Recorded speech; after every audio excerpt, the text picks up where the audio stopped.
Hello, glad to see you on the channel. Subscribe, leave a like, and don't forget to write a comment. Enjoy watching. The moment I pulled into the driveway, I knew exactly what kind of afternoon it was going to be, because the lawn decorations were already screaming for attention, big pastel plastic eggs hanging off the hedges like swollen ornaments, and a sagging inflatable bunny near the porch steps, wheezing through its last breath of air. That was Aunt Margot's way, overdo everything so loudly that it drowned out the hollow parts of her life. I sat in the car for another minute, engine off, eyes on the front door, wondering if I could fake a phone call, or better yet, an emergency, but I already saw my cousin Jamie's reflection waving at me from the living room window like he was tracking prey. The table was already set when I walked in, long white tablecloth with gold trim plates, plastic wine glasses pretending to be crystal, and enough deviled eggs to choke an army. My mother rushed over and kissed me on the cheek, the kind of kiss that's more apology than affection. "Try to just be pleasant," she whispered, and then she went back to arranging carrot sticks into the shape of a cross. Aunt Margot didn't even wait for me to take my coat off before she said it. Well, look who finally shows up. Fashionably late in what I assume is fashionably, what would you call that? Vintage, she smirked, eyes dragging across my outfit like she was scanning a clearance rack. I wore jeans and a navy blouse, clean and pressed, but clearly not her flavor. "Bohemian chic," I replied, with a smile that had no teeth. "Very expensive bohemian chic." Margot laughed, loud and sharp. "Oh, honey, I'm sure it's charming. Just a little unconventional for Easter lunch. But you've always been your own creature." I took a seat near the end of the table, close enough to hear her digs, but far enough to avoid her breath. She always smelled like menthols and lipstick. Jamie was already halfway through a beer and retelling, for the 100th time, how he almost got into commercial real estate. The man still lived with his mother, but he talked like a guy who owned half of downtown. I nodded politely as he bragged about his networking events, which were mostly bar crawls with other delusional 30-year-olds.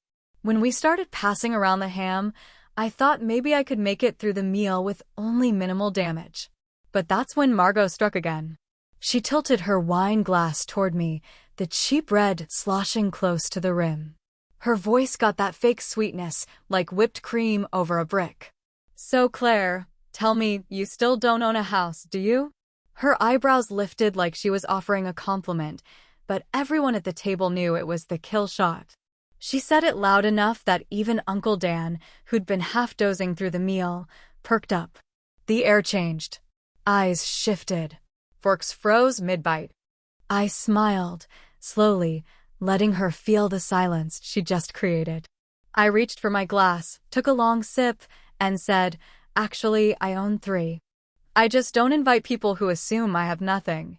It landed like thunder. The entire table went still. My mother's hand trembled as she reached for the butter dish. Jamie looked like someone had just slapped him with a mortgage. Margot's lips parted, but nothing came out. Her cheeks went red, not from embarrassment, but from anger, the kind that brews behind a wall of entitlement. For a long second, no one moved. The clink of someone's fork finally broke the silence. Then Margot laughed, a short, ugly noise, and muttered, "Well, isn't that just lovely?" But her voice was tight. Her face was crumbling under the weight of her own venom. She thought she was delivering a harmless little jab, a cute humiliation. Instead, I'd cut her off at the knees in front of her entire curated audience. But here's the thing, I wasn't actually proud of what I said. It felt good in the moment, sure. But beneath that cool one-liner, the truth was messier than anyone at that table could have imagined. Because I didn't buy those houses out of success. I bought them out of fear and revenge and a desperate need to prove that I wasn't who they all thought I was after Greg left. And worse, I hadn't even done it honestly. You want to know the real story behind those 3 houses? It started with a lie. One that cost me almost everything. It's funny how rock bottom never arrives with flashing lights or loud crashes. It usually sneaks in through the back door, silent and steady, until one day you look around and realize the life you once recognized is gone without warning. That was me, 2 years ago, sitting cross-legged on a mattress on the floor of a shoebox apartment above a laundromat that reeked of bleach and burnt lint, while outside my window, someone's car alarm wailed every night like it was mourning something it couldn't name. The divorce had just gone through, and even though people told me I should have felt relieved to be free of Greg, the high school sweetheart turned emotional leech, all I felt was exhausted. Like someone had hollowed me out and forgotten to refill the space where confidence and direction were supposed to live. Greg didn't just leave me with heartache. He left me with a stack of shared debt, the ghost of a marriage we faked for too long, and a reputation he quietly poisoned behind my back in every social circle we once moved through together. He used charm the way spiders use silk, spun it around people until they didn't notice they were stuck. I didn't just lose a partner when I walked away. I lost the version of myself I had carefully curated to survive inside that marriage. But somewhere between crying over takeout containers and pretending I still had a plan, Maya showed up again. Maya, my college roommate, the one who never settled, never softened, never let anyone else hold the steering wheel of her life. She saw something in me that I didn't see yet. Maybe it was pity at first, but more likely it was memory, a reminder of the girl I used to be before I let comfort dress up as love. We started working out of my kitchen, which barely fit a table and 2 chairs, using her laptop and my stubbornness. The idea was simple, at first, a tool for real estate agents to streamline bookings for open houses. It wasn't revolutionary, but it was lean and smart, and Maya knew people. I knew design. Together, we were scrappy as hell. We barely slept that winter, drinking gas station coffee and surviving on peanut butter sandwiches like we were college kids again, except now the stakes were higher and we couldn't afford to fail. Then came the grant, a local tech accelerator offering seed money to women-led startups. There was just one problem. To qualify, we needed at least 6 months of registered business activity. We had barely 6 weeks. Maya said we should pass.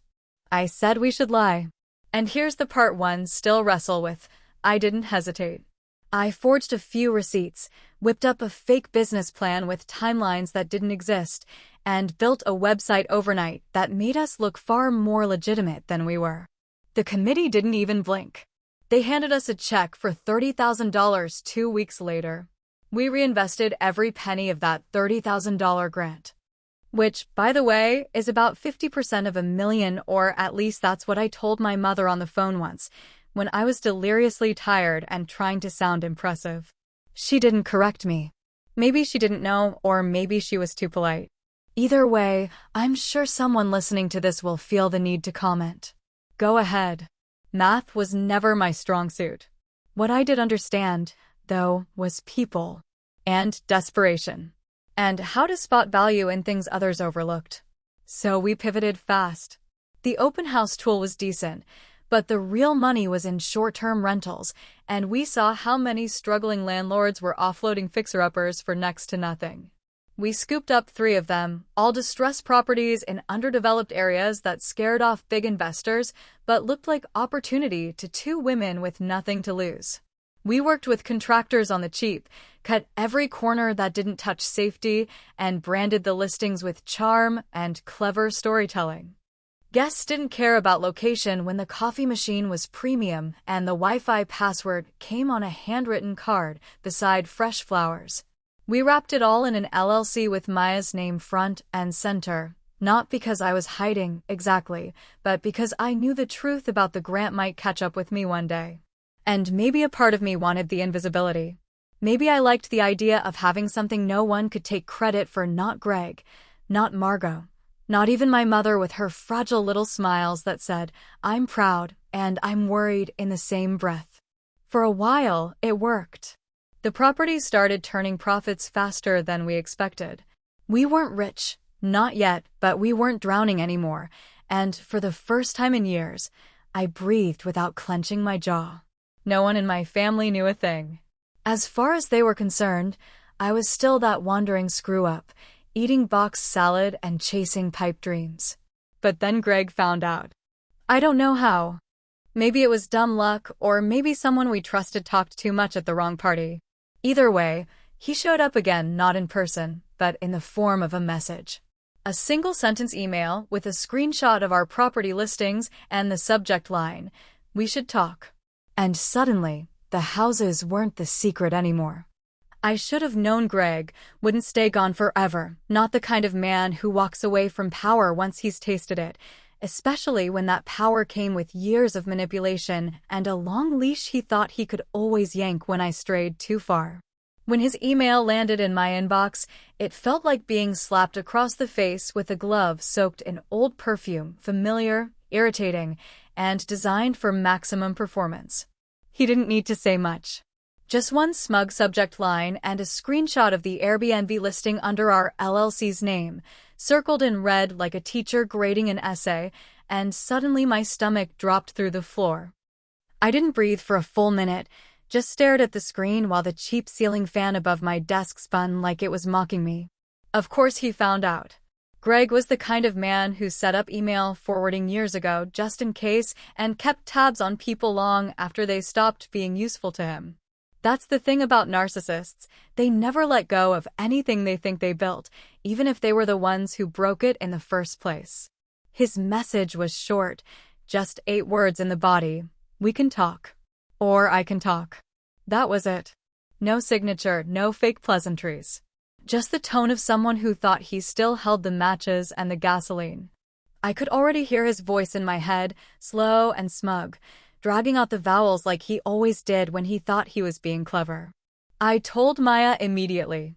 She sat on my couch in her usual spot, legs tucked under her, hoodie half-zipped, staring at her phone like it owed her money, and didn't blink once while I read the message aloud.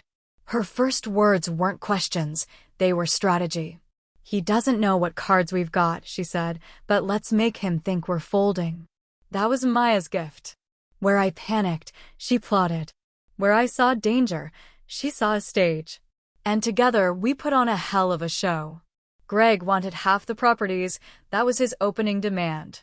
He'd done the math, figured out our revenue, and decided he was owed something because I used a little deception to get the grant money that started it all. His claim was weak at best, but he knew how these things played out in public. He knew that if anyone, especially the grant organization, found out that I had fudged the application, it would be enough to make headlines, maybe even lawsuits. He was bluffing, mostly, but the bluff had teeth, and he counted on my fear doing the work for him. He didn't know about the trust. Not yet. So we played along. I sent him a message 2 days later, shaking in my skin as I typed it, pretending to be desperate and scared and cornered. I told him I needed time, that I'd talk to the family first, that maybe we could find a fair deal. Maya leaked just enough through a fake profile to make it look like I was preparing to come clean. She even made a burner email and sent an anonymous tip to Greg's office suggesting Claire might be hiding assets. Greg took the bait like he always did, arrogant, loud, convinced he was the smartest person in every room. He called Aunt Margot the next morning. He told her everything, twisting the story into a morality tale where he was the victim and I was some deranged scam artist who stole government money and used it to play real estate Barbie. He told Jamie. He told my mother. He probably rehearsed his monologue in the mirror before picking up the phone, imagining how shocked everyone would be, how grateful they'd feel that he had exposed the truth. What he didn't realize was that we had already moved the properties into a blind trust, one with Maya as trustee and a shell company listed as owner. I wasn't just invisible on paper, I didn't legally exist anywhere near those houses. And while he was busy yapping to relatives and planning his victory speech, our lawyer filed a cease and desist for harassment and unauthorized access of digital communications. He got served at his office. Maya timed it beautifully. She even paid extra to make sure the process server handed it to him during a client meeting. Greg tried to play it off, but the moment someone hands you a thick envelope in front of witnesses, your credibility shrinks faster than cheap wool in hot water. I smiled for the first time in weeks that night. Not because I was out of danger, but because I finally understood something that had haunted me for years. Greg only had power when I let him.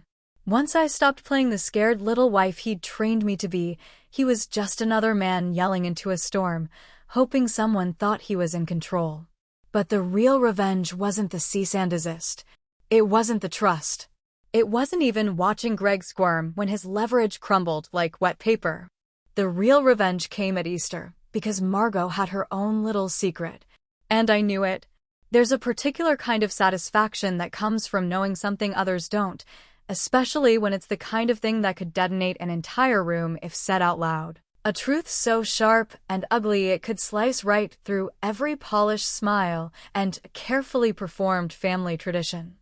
I'd been carrying that kind of knowledge for over a year now, and it had burned a hole in my pocket every time Aunt Margot opened her mouth to insult someone at the dinner table or toss one of her plastic compliments wrapped in judgmental ribbon.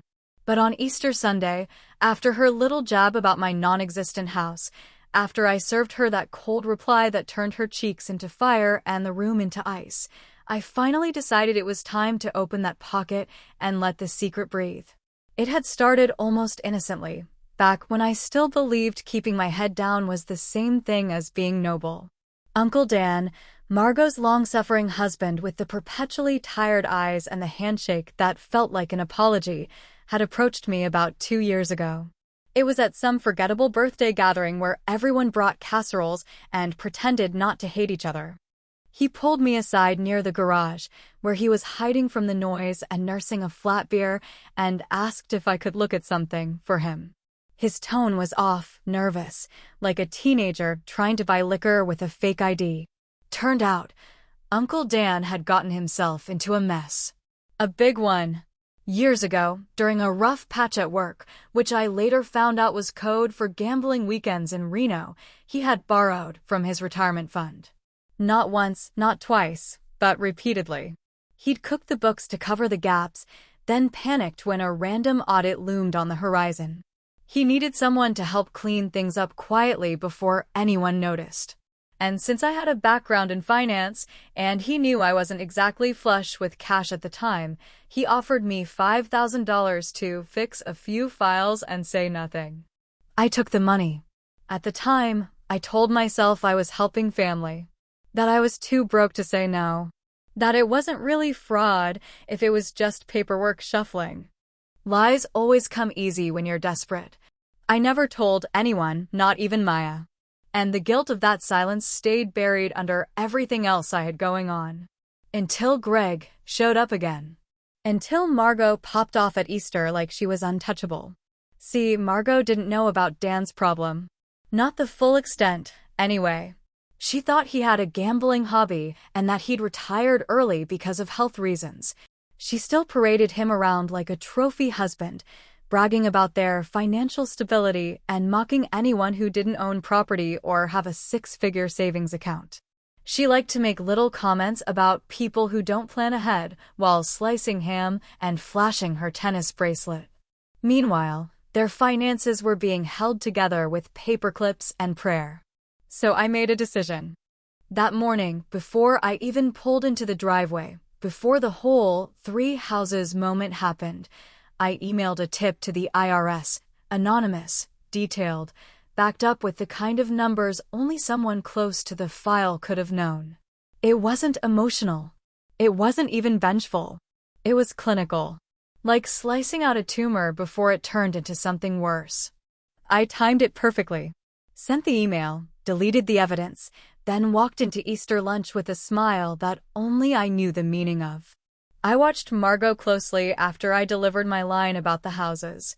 She tried to recover, tried to act like it didn't sting, but by the time we got to dessert, her phone started buzzing. Over and over. I caught her glancing at it beneath the tablecloth, her face slowly tightening with every new notification.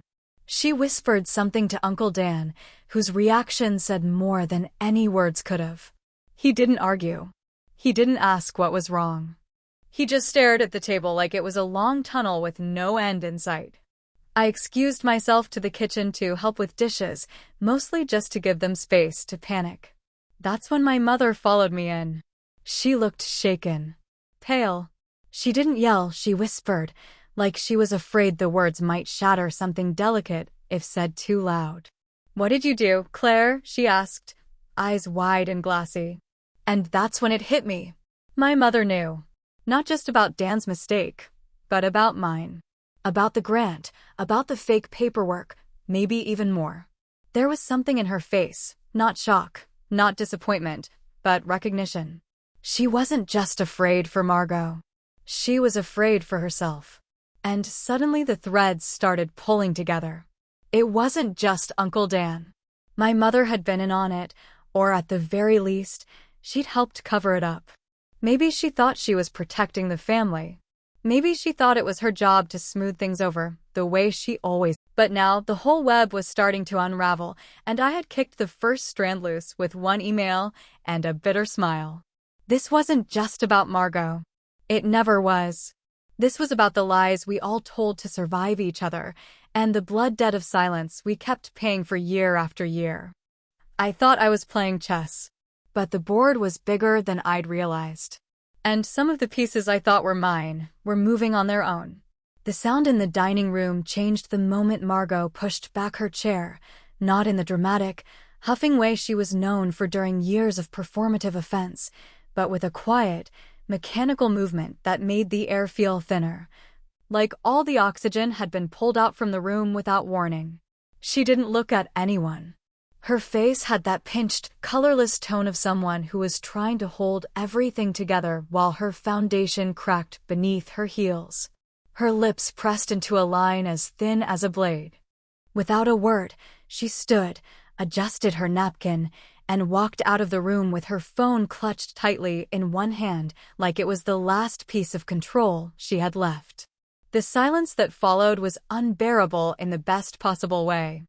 I could hear someone's fork gently clink against a plate and the faint whirring of the old ceiling fan, but no one spoke. Even Jamie, usually the loudest voice in the room besides his mother's, just sat there blinking like he didn't quite understand what had happened or how quickly the narrative had shifted without his permission. I reached for the bottle of red wine and poured myself another generous glass. My hand was steady now, no trace of the tremble I'd felt when I first opened Greg's email or when I hit send on that anonymous tip to the IRS. The fear had melted away, replaced by a kind of calm resolve that I hadn't felt in years, maybe decades. I stood up slowly, letting the silence stretch a few more beats, watching as their eyes turned toward me one by one. My mother looked exhausted, her face pale and her jaw tight. Uncle Dan looked like he was waiting to be shot. I raised the glass high, not with a smile, but with a steady, measured poise. Then I said it. To family, I began, my voice firm but not loud, to the ones we choose and the ones we quietly cut loose. I let that line sit there for a moment, watched the reactions shift across the table like a slow tide, disbelief, discomfort, a few flashes of guilt. No one raised a glass in return. I didn't expect them to. I walked out of the dining room and down the hallway toward the front door without looking back. I didn't need to see their faces to know what was written there. Years of forced smiles, of covering up messes, of pretending everything was fine, they were unraveling behind me like the hem of a cheap dress. I opened the door, felt the cold spring air slap my skin, and stepped outside into the dusk. I'd made it as far as the driveway when I heard the door creak behind me and my mother's voice call out, soft and desperate.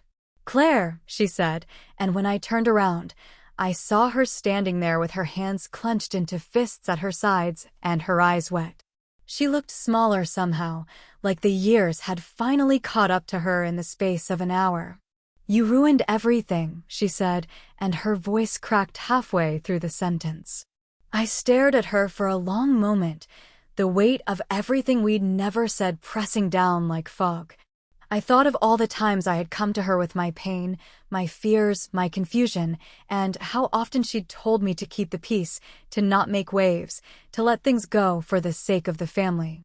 I thought of how many times she'd let Margot talk down to me, how many years she'd spent patching over lies instead of pulling them up by the roots. "No," I said, stepping closer until I could see the grief in her face for what it was, not just sadness, but shame. No, Mom. I didn't ruin anything. I just stopped letting them ruin me. She didn't reply. She just stood there, blinking hard, her chest rising and falling like she was struggling to hold something down. I turned away and walked the rest of the path to my car, the gravel crunching beneath my heels. I slid into the driver's seat, pulled the door shut, and sat there for a few seconds in silence, staring out the windshield at the fading light. I didn't feel victorious. Not really. There was no music swelling, no warm glow of justice. Just silence. The kind of silence that comes after a storm has passed and you're left staring at the debris, unsure whether you've survived it or just become part of it. As I drove away, I glanced in the rearview mirror one last time. My mother still stood in the driveway, watching me leave, her arms wrapped tightly around herself like she needed to hold something in or hold herself together. I didn't wave. I didn't cry. I just kept driving, 1 mile at a time, the road stretching out ahead of me like a question I didn't yet know how to answer. The final thought came to me, uninvited, as I reached the edge of town and the streetlights thinned into darkness. I own 3 houses, but I lost the home I wanted most, one where I belonged.